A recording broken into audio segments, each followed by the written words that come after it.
Chapter 7 Ancient Gods in the 21st Century, Part 2. In the previous chapter, we took a tour of some of the most vivid images in the Germanic lore. Who could not be impressed by figures such as the wise Odin, boisterous Thor, life-giving Frey and Freya? But there are many other powerful gods and goddesses, and no study of our ancestral faith is complete without considering them. Frigga. Odin's wife, Frigga, plays her part in the myths much more quietly than her questing husband. In the stories that have come down to us, she remains in the background. When she does assert herself, however, she's not afraid to contradict Odin. In the Eddic poem, Grimnismal, she takes the side of Agnar over his brother, Geirrod, who is Odin's favorite. Frigga uses trickery to thwart Geirrod and ensure Agnar's kingship. She uses her wiles against Odin in another story, where she tricks him into naming the tribe of Longobards, and thus obliges him to give them victory in battle. But above all, Frigga is the goddess of childbirth, motherhood, marriage, and domestic life. Along with Freya, she is listed in the sagas as one to call upon when a woman is in labor. The lack of material on Frigga in the literature does not mean that her role was in any way undervalued. Our ancestors, or any tribal people for that matter, would consider childbirth and motherhood to be crucial. We know too from the surviving tales that Frigga is wise and that she had great powers. Like Freya, she possesses a cloak of feathers with which she can go on magical journeys. If Frigga seems neglected in the lore, it is partly because, as a female, she would have been singled out for special attacks by the triumphant Christian religion. Additionally, Freya's dramatic character overshadows her in Snorri's accounts. There is also the possibility that, like many deities, Frigga may have been known by other names. For example, there are the little-known goddesses, often considered her handmaidens, who might actually be Frigga functioning in particular roles. They are Saga, renowned for her wisdom, Eir, a healer, Gefjon, a virgin. Virgins who die are said to be with her. Fulla, also a virgin, who looks after Frigga's personal belongings and keeps her secrets. Schuffen, who turns the minds of men and women to love. Lofn, who brings together those for whom marriage is forbidden or banned. Var, who hears oaths and takes vengeance on those who break their vows. Vor, who is so wise that nothing can be concealed from her. Sin, who guards the home against intruders and defends people in court. Hlin, who protects those in need. Snotra, who is also wise, self-controlled, and of gentle manners. And Gna, who runs errands for Frigga on a horse that flies through the air and over the sea. Our society needs Frigga's blessings today, when families are torn by lack of commitment, infidelity, financial stresses, drug and alcohol abuse, and hedonism. Frigga is the one who can help us create a calm and loving atmosphere in our homes, and who reminds us to be the best parents we can be. Ultimately, everything depends on the home and hearth. Without the family, the tribe and nation die. There is another reason we need the good graces of Frigga in the 21st century, much more than our ancestors did in the 10th century, for that matter. Frigga is our Mother Earth. During the Migration Age or the Viking Age, our ability to disrupt her processes was nil. We could and did chop down forests and exterminate wild animals, but the earth was able to renew itself. Today, our destructiveness is incalculably greater. We need Frigga's blessings, but we have responsibilities toward her in turn. Unless we repair our relationship with our Holy Mother, nothing much else matters. Idun. Idun, wife of Bragi, is the keeper of the golden apples that bestow youth on the gods and goddesses. In the only significant myth concerning her, Loki is coerced by a giant into allowing Idun, along with her marvelous apples, to be stolen. Loki is then forced by the gods to make things right by retrieving her, which he does by turning himself into a bird and flying away with Idun and her apples. Apples are symbols of eternal youth and fertility in a number of ancient cultures, including the Germanic and the Celtic. Magic apples and nuts from the other world are found in the Irish tales, where they grant youth, vigor, and immortality to those who eat them. Germanic graves sometimes contain apples with an apparently symbolic function. The famous Gokstad Viking ship burial is one such case. In the saga of the Volsungs, Frigga sends an apple to King Rerir, who desperately wants a son. Rerir shares the apple with his wife, and the result is the famous line from which the hero Sigurd would be born. What does all this have to say to moderns? We don't have the apples of eternal youth, but we can hope for health, and for the ability to resist the decay of the aging process for at least a while. It's important to realize that old age is only partly determined by the calendar. There are plenty of people 60 years old who can literally run rings around youngsters a third of their age. Suppose the calendar says, I am 60 years old, but I can run 3 miles and do 60 push-ups. The man next door, however, can't walk up the stairs without exhausting himself, but the calendar says he's 40 years old. Who is really older? A lot of this is purely physical, but it all starts with attitude. Men and women today can call on Idun for a youthful outlook on life, and on the health to enjoy the wonderful world in which we live. Maybe we can't live forever, but we can live until we die. Actually, there are scientists who say that anyone who can live another 50 years and have an income that allows them to afford new technology can live for the next few centuries. We are on the edge of incredible breakthroughs if we don't blow up the planet or pollute ourselves to death first. Idun is the ideal patroness for research in human longevity, as well as for those of us who seek to make use of these new scientific developments. But there is more. Idun's apples, Odin's mead quest, and certain spiritual techniques from elsewhere in the Indo-European world have something in common. All three suggest a system for expanded consciousness, vastly enhanced powers of the mind and spirit, and transformation of the physical body so that the aging process is stopped. Is this possible? It sounds fantastic, but at the very least there is an unexplored branch of the Germanic lore that may make our lives richer, more powerful, and longer. Idun and her apples, along with Odin's mead, are symbols of this formerly hidden part of our ancestral spiritual tradition. Balder. Balder, son of Odin and Frigga, plays a part in the central theme in northern lore. It is his death that ushers in the battle at the end of this cycle of time, Ragnarok. Balder is described in glowing terms. Balder the beautiful, the one with the white brow, the mild god who is loved by all. It was startling, then, that he should have dreadful dreams. Frigga sought to protect her son and took oaths from all things in the world to not harm him. This, of course, makes him invulnerable, and the rest of the gods took sport in standing in a circle around Balder and pelting him with stones, axes, spears, and any other harmful things that came to hand. Each missile bounced harmlessly off Balder, leaving him intact and smiling. It turns out that Frigga had obtained promises from all things, with the exception of the mistletoe, which she thought too young to make an oath. Loki learned of this, and shaping a dart of mistletoe, contrived to have Hod, the blind god, join in the mirth by throwing it at Balder. Balder dropped dead when it struck him. He was given a magnificent funeral, and efforts to get him out of hell began at once. These efforts ultimately failed, and Balder remains there until after Ragnarok.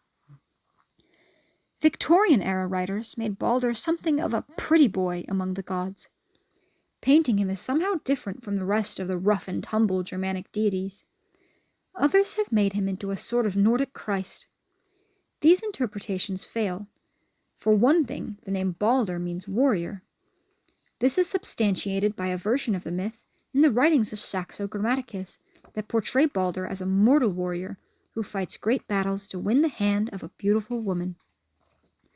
Finally, the pictures of the gods standing around Balder and throwing weapons at him have been identified as a warrior initiation by some scholars.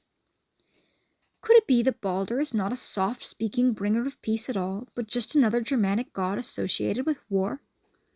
Tyr is the archetypal warrior, and Odin uses war as an evolutionary strategy for producing heroes. Where does Balder fit into the scene? Balder teaches us, and warriors everywhere, the lesson of luck. He is of noble lineage and possesses many traits that make him beloved by everyone. His mother, queen of the goddesses, tried to protect him as soon as she discovered a threat to his life. All these things come together to give Balder a high degree of luck, of Hamingja, yet there is a fatal flaw in the protection woven around him, in the form of Frigga's failure to get an oath from the mistletoe. Balder is good, and his luck is good, but they're not good enough to thwart the threat against him. The outcome is tragedy. Balder, the young warrior, is struck down by blind chance in the form of a sightless god named Hod. Soldiers today have a saying, "It doesn't matter how good you are if you're not lucky." The story of Balder is most obviously relevant to soldiers, law enforcement officers, firefighters, and others who risk death for the sake of others. But the general principle of luck as a tangible quality, as something dependent on your Hamingja or overall spiritual might, and therefore something you can shape, is true for all men and women. Ullr. Thousands of skiers and other winter sports enthusiasts know the name of Ullr, one of the most ancient Nordic deities. These folks are hardly devotees in any serious sense, but nevertheless they flock to Ullr-related festivals around the country, and many will have raised a glass or two to this god of winter, of skis and bows, of hunting and of shields. Skiing in the United States was largely founded by immigrants from Germany and Scandinavia. Along with their knowledge of winter sports, they brought traditions from the old country, including the lore of Ullr. The fact that they were good Catholics from Bavaria and Protestants from Norway made no difference at all. They saw no harm in sharing a bit of their heathen heritage. Today, a whole new generation of men and women true to the gods of their ancestors are taking up winter sports. When they call on Ullr, they're not just having a good time, they're connecting with a deity who is entirely real. For some modern followers of Ullr, skiing through the powder-covered trees, or snowshoeing, or tracking game in the snow becomes a religious experience. The silence, the immediacy of nature, the stunning beauty all immerses them in the holy. Ullr is usually depicted as wearing skis and carrying a bow. It appears that he is an archaic deity of hunting and of winter. It's all very well to lie in wait for game in gentle weather, but winter hunting has a special mood to it. When temperatures fall below zero and the ground is deep with snow, the tribe's existence depends on whatever it has set aside, plus meat from the hunt. Life and death become two sides of the same coin. Death for the game means life for the people. Killing is done with reverence. Prey and predator are joined in a holy dance. Ullr was an ancient god by the time the Viking Age began. He is mentioned in some of the oldest poems in the Poetic Edda and is absent in the younger ones. Snorri, author of the Prose Edda, tells no stories about him, presumably because they had faded into the forgotten past by the time Snorri wrote. But the archaic god of winter, of death, and of the bow speaks to us with the persistence of the hunter, making his tracks on our souls, drawing us to the dark woods and the snow. The shield is another item associated with Ullr. We read in the lore that it is good to call on him in single combat, so martial artists will find him to be relevant to their lives and passions. Certainly skiers and hunters and all who love the outdoors in winter, plus martial artists and archers, can relate to Ullr. But we don't have to think so literally. Maybe you're just a person who needs to persevere, or maybe you need to obtain victory over a foe, and perhaps you took inspiration from the winter wilderness on a trip 20 years ago. You too may want to call on Ullr. We all have a winter place inside us, where we stalk some need or another with the bow of our instincts and the arrow of our will. Heimdall. Asgard, the world of the gods, contains Odin's well-known dwelling, Valhalla. It also holds the halls of many of the other gods and goddesses. The world in which we humans live is Midgard, literally the world in the middle. Access between Midgard and Asgard, and presumably between Asgard and the other worlds too, is by way of the wondrous bridge Bifrost, which we mortals perceive as the rainbow. Naturally, such a strategic point cannot be left unguarded, and that's where Heimdall enters the picture. Heimdall is the sentry of the gods. He stands watch at Bifrost Bridge, ready to blow on his horn when the giants and their allies march against the gods at Ragnarok. According to the Eddas, Heimdall is the perfect guard. He never sleeps. His ears are so sensitive that he can hear grass grow, and he can see to the end of the earth. Obviously, Heimdall plays an important role at Ragnarok. Other than that myth, there are two stories that give us a bigger perspective on this enigmatic god. In one, he battles Loki to recover Freya's necklace, Brisingamen, which Loki has stolen. This is no ordinary struggle. In it, both characters shift into animal forms and fight on rugged rocks surrounded by the ocean's waves. Heimdall is victorious, and Freya gets Brisingamen back. This story, recorded in the Norse poem Haustlong and copied in the Poetic Edda, is one of several clues that link Heimdall to the goddess of love. It is the other tale, however, that is most important to us. In the Eddic poem titled The Lay of Rig, Rig, Heimdall in disguise, wanders through Midgard and stays as a guest in 3 homes in which live 3 married couples. In the first, he fathers the class of the thralls, or slaves. In the second, he engenders the free yeomen, or carls. The class of leaders, or jarls, results from his stay in the 3rd household. I've told the story in greater detail elsewhere in this book. As Idrid Thorson points out in Futhark while discussing the rune Manas, there are 2 things we may conclude from this account.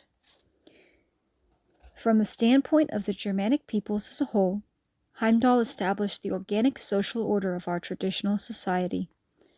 Note that all 3 classes are worthy in their own right and have their part to play in making the society function. All 3 share the divine spark as descendants of Heimdall. From the perspective of the individual, all Northfolk share the essential nature of the gods, having the same soul structure or soul components.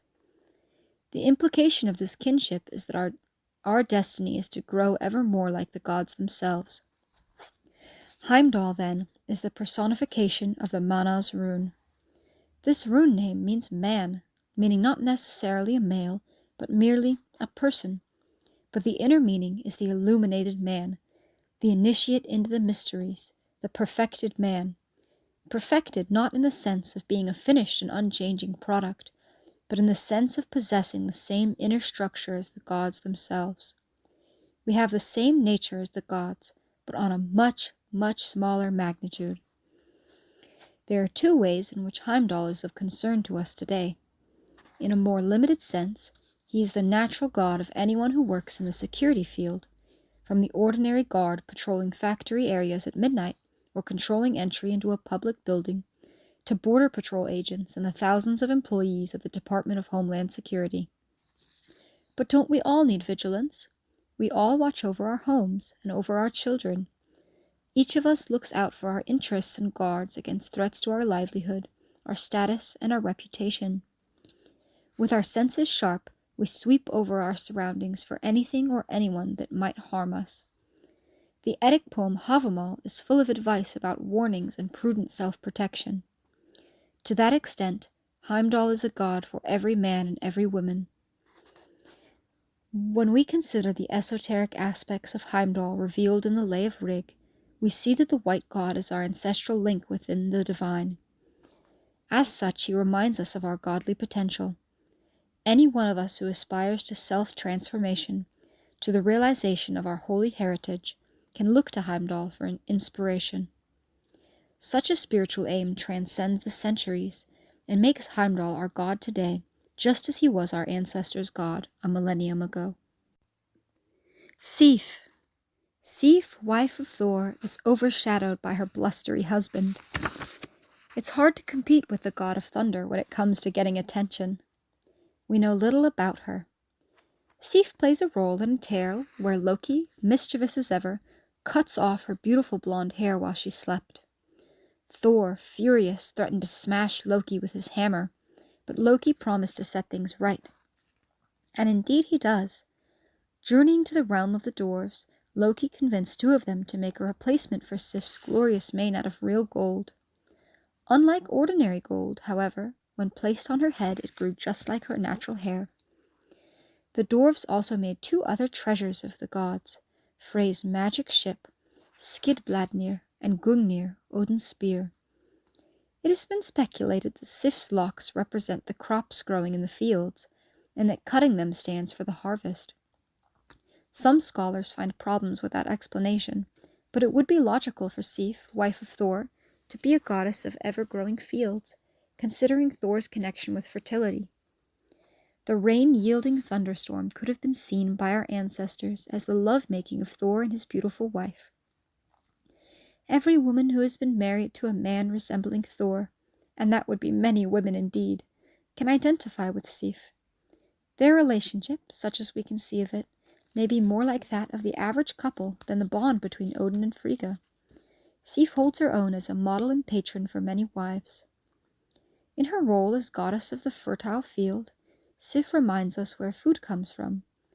We're used to finding our fruits and vegetables in neat piles in the produce section of the grocery store, and our wheat all made up into loaves of bread on shelves in aisle 7B. The goddess with the golden hair whispers in our ears that life is more fragile than we know, and that hunger has been a scourge for humans for most of our existence. The earth must be treated with respect and care if she is to yield her bounty for the consumption of man. Aegir, Ran, and Njord. Take a look at any map of northern Europe and you will see that the Germanic peoples were surrounded by the sea. Our earliest origins were along the base of Jutland and the adjoining Baltic and North Sea coasts. The Danish peninsula, and for that matter all of Scandinavia and northern Germany, were profoundly influenced by the oceans, from which they drew much of their food and which were essential to long-range commerce. To understand what the sea means to people who live by its shores, one has only to look at Ireland. Irish coastal villages, especially those bordering the wild Atlantic, developed a lifestyle, economy, and traditions centered on the waves and the depths beneath them. 3 Nordic deities are associated with the sea. Their functions are similar, but there are significant differences between them. Aegir and Ran are husband and wife. They dwell beneath the sea, where they entertain the other gods and goddesses at feasts. Aegir is renowned as a brewer, an association that apparently has to do with the sea foam's resemblance to the froth atop beer or other fermented beverages. On one occasion, Thor goes on a quest to obtain a huge kettle from one of the giants and deliver it to Aegir, who could use it for brewing.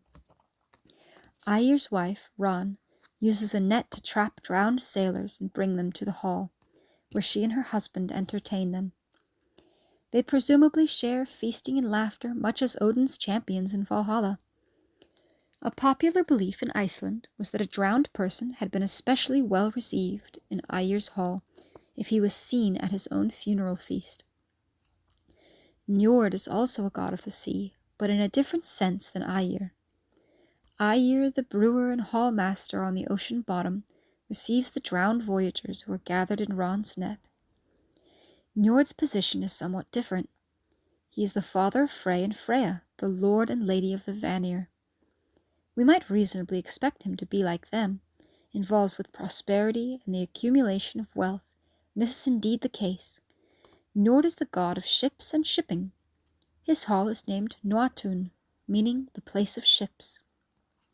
He presides over the sea as a place that provides a double harvest, in the form of fish to keep men from starving, and as a road for trade to bring goods that make life easier, richer, and more interesting.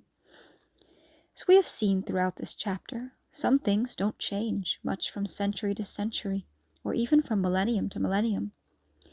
Men and women still cross the sea, and ships still sink. Ran still collects the drowned in her net, and those who would have had a good welcome there may, like the saga hero Frithjof, carry a bit of gold to pay one's way into the hall. Saxon shipmasters were rumored to sacrifice captives to placate the forces of nature, a practice, by the way, that modern Alsager have not adopted. and even as you are reading these words, a sailor on some storm-tossed sea, perhaps rounding the Cape of Good Hope or crossing the Skagerrak, is praying to the God he knows for a safe landing. If you are in the Navy or a hand on a merchant vessel, an oil platform worker, or just a passenger on a ship, pour a horn of mead or beer to Ayer and his wife. Many people travel by sea, and so Ayer and Ran will get their share of devotees. Professional fishermen, those workers who harvest the fish just as surely as farmers gather crops from their fields, might well be followers of Njord. Likewise, men and women who run shipping companies, or who work for such companies, or who manage import-export business, might understandably have an interest in the Lord of the enclosure of ships. In a broader sense, all of us owe Ayer, Ran, and Njord a debt of gratitude. Our welfare depends on commerce, of course, and just about everyone eats fish. But there's more. All higher forms of life on Earth depend on the sea. The oceans absorb carbon from the atmosphere, release oxygen, and determine our climate by circulating water from one place to another on a planetary scale. Life arose in the sea. The blood in our veins and the amniotic fluid that surrounds us before birth are tokens of this watery nativity. The deities of sea gave life, and if their realm falters, death will follow for us and for all our works. The oceans and the numinous beings they represent deserve our love and our deepest reverence. Easter, Ostara. Easter or Ostara was a goddess of the Angles and Saxons. We know of her only from the writing of a Benedictine monk named Bede, who described her in his De Temporum Ratione, on the reckoning of time. According to Bede, Easter, Eostr, was a goddess honored at the spring equinox. Her name derives from the Saxon word for east, and from a Proto-Germanic term meaning illuminate and daybreak. We can conclude that Easter was a goddess of the dawn and of the onset of springtime. Most Alsatruer in the 21st century call her Ostara, from the Old High German. I have given more prominence to the Saxon pronunciation because it is identical to the name of the Christian festival, and thus is more familiar to people outside our faith. Easter is not known in Scandinavia, and she derives much of her modern popularity from the fact that Christianity borrowed her festival and her name for their celebration of the resurrection of Jesus. Most of the symbols and customs we associate with the Christian holy day, eggs, bunnies, chicks, and sunrise services, make much more sense in the context of a life-bringing goddess of the spring. Anyone who has endured a harsh and gloomy winter will understand that joy comes with springtime. The dawn of the first day of the season, when at last the day defeats the night, must have been a time of rejoicing. The resurgence of life was proof that the community had, after all, survived the rigors of winter without starving or freezing. Even today, when our lives are much more secure than that of our ancient ancestors, we feel this instinctive response to the birth of light and warmth. Easter isn't just for the ancient Saxons now, but for all who follow the ways of our people in the present age. Nerthus. Nerthus is a Germanic goddess of the earth. She is mentioned in Tacitus's Germanica, written in the 1st century CE. Her worship may have centered on the island of Zealand in Denmark. Tacitus writes that Germans drove a wagon bearing Nerthus, concealed in a draped sanctuary, through the community. Wherever she went, there was peace and festivities. Weapons were put away. Eventually the wagon was driven to Nerthus's sanctuary, where the wagon and its contents were washed in a holy lake, and the servants who had attended it were, according to Tacitus, drowned. Many scholars believe the name Nerthus is linguistically related to Njord, the name of the male deity we know from the Viking Age. One possibility is that Njord was once a hermaphroditic deity. A more popular theory is that Njord and Nerthus were once originally brother and sister, much like Frey and Freya. This suggests that Nerthus was one of the Vanir, which makes sense, given her role as Earth Mother and Life Giver. Nerthus is not the only Germanic deity to be drawn around the community in a wagon. Many centuries after Tacitus, the image in the wagon was not Nerthus, but Frey, again making a connection between Nerthus and the Vanir. Now 2,000 years after Nerthus gave her gifts to our ancestors, life on Earth teeters on the edge of disaster. Extinction is stalking countless thousands of species in one of the greatest die-offs our planet has ever experienced. Our seas are polluted and the fish populations are plummeting. The climate is changing at a rate never before known. More than ever, we as a society need to reconsider our relationship with Nerthus, the giver of life. Loki. Loki may be the most controversial character in the Norse myths. At one extreme, there is the temptation to treat him as a mirror of the biblical Satan, but the comparison is faulty.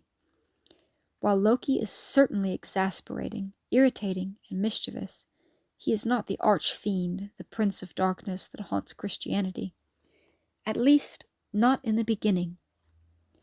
If Loki as devil is one extreme, the other is Loki the trickster. Tricksters are found in many cultures where they break the rules of normal behavior. Often the things they do end up having positive results, even if their intention was malicious. Tricksters are frequently able to change their gender. They can be foolish and clever at the same time. All these statements apply to Loki. Eventually, however, Loki commits crimes so horrendous that he ends up in a category all his own. The murder of Balder and the onset of Ragnarok make his deeds of mere mischief seem utterly insignificant. When Loki enters the myths, he's usually found stirring trouble.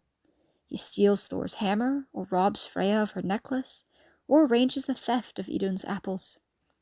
Sometimes he behaves stupidly, as in the saga of the Volsungs, when he wantonly killed an otter lounging by the river. He finds out too late that the otter was really Hreidmar's son in animal form, thus initiating the dread cycle of events surrounding the cursed treasure of the Nibelungs. Loki usually fixes the problem he has created, though the other gods usually force him to do so.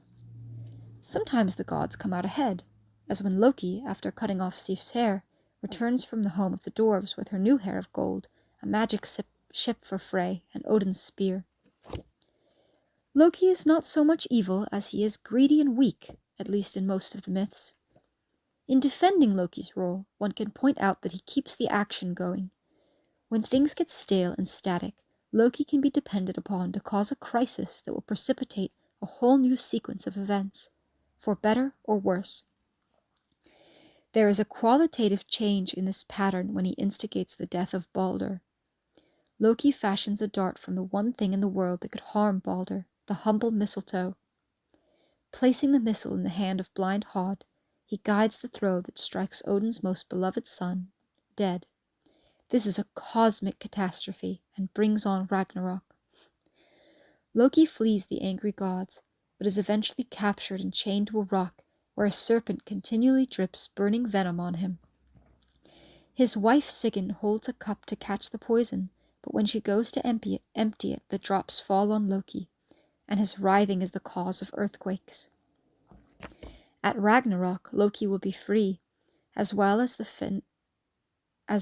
Fenris wolf and all the other monsters that hate the gods.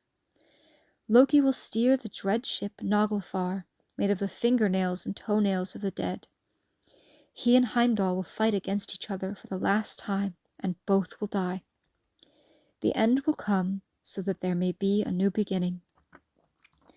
To the very end, Loki's role remains an ambiguous one. Though Balder's murder is a heinous crime, bringing sorrow to all beings except Loki, one could argue that it had to happen for the cosmos to move on. Even Ragnarok has its purpose, just as we have our purpose in delaying it, and when it comes, to fight on the side of the gods and against Loki. There was no devotion given to Loki in ancient times. No place names marked ritual sites for him. No human bore names related to him. There were no priests or priestesses of Loki. Some modern practitioners of Asatru have apparently considered this an oversight, and one occasionally hears toasts to Loki at Alsatru gatherings today. However, I strongly discourage this in the Alsatru Folk Assembly, and I do not permit horns to be raised to him in my presence. My experience is that Loki toasts are followed by discord and all-around bad luck. Throughout this chapter, we have taken many gods and goddesses and shown how they are just as relevant today as they were long ago. Loki, too, is relevant, not as a model or a patron or as a friend, but as a warning. A few other gods and goddesses. In this survey, I have focused on the gods and goddesses who play a substantial role in the myths. They are well-developed characters with functional specialities, fertility, wealth, battle, magic, and we can relate to them to the priorities governing our own lives. Other deities are more enigmatic.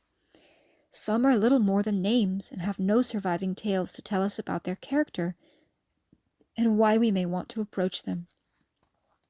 Because my purpose is to demonstrate the modern relevance of the gods and goddesses, I will not devote much time to these more obscure deities. However, a quick listing of them will give you an idea of the richness of our ancestral lore, and indicate how much has been lost through the ages. Nanna, or Nanna, is the wife of Balder, son of Odin.